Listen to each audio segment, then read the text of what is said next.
The United States and Britain struck 36 Houthi targets in Yemen on Saturday in a second wave of assaults meant to further disable Iran-backed groups that have relentlessly attacked American and international interests in the wake of the Israel-Hamas war. The latest strikes against the Houthis were launched by warships and fighter jets. The strikes follow an air assault in Iraq and Syria on Friday that targeted other Iranian-backed militias and the Iranian Revolutionary Guard in retaliation for the drone strike that killed 3 U.S. troops in Jordan last weekend.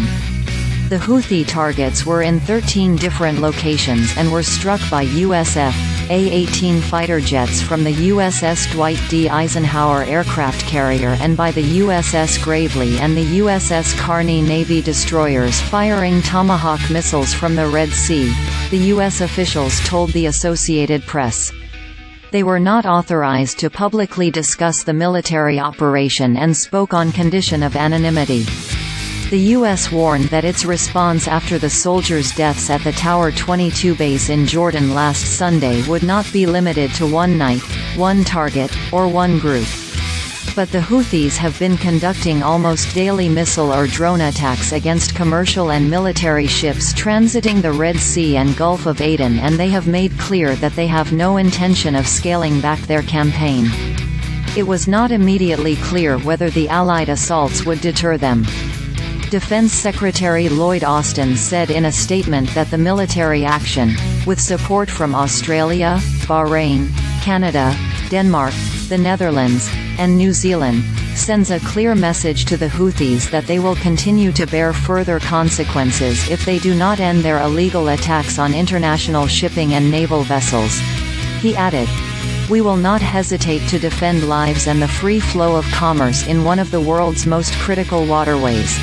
The Defense Department said the strikes targeted sites associated with the Houthis' deeply buried weapons storage facilities, missile systems and launchers, air defense systems and radars.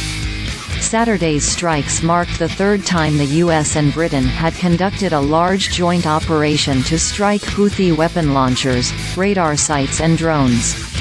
The strikes in Yemen are meant to underscore the broader message to Iran that Washington holds Tehran responsible for arming, funding and training the array of militias behind attacks across the Mideast against U.S. and international interests over the past several months, including in Iraq and Syria by the rebels in Yemen. Video shared online by people in Sanaa, Yemen's capital, included the sound of explosions, and at least one blast was seen lighting up the night sky. Residents described the blasts as happening around buildings associated with the Yemeni presidential compound. The Houthi-controlled state-run news agency, SABA, reported strikes in al-Bayda, Dhamar, Hajjah, Hodeidah, Taiz and Sanaa provinces on Friday. The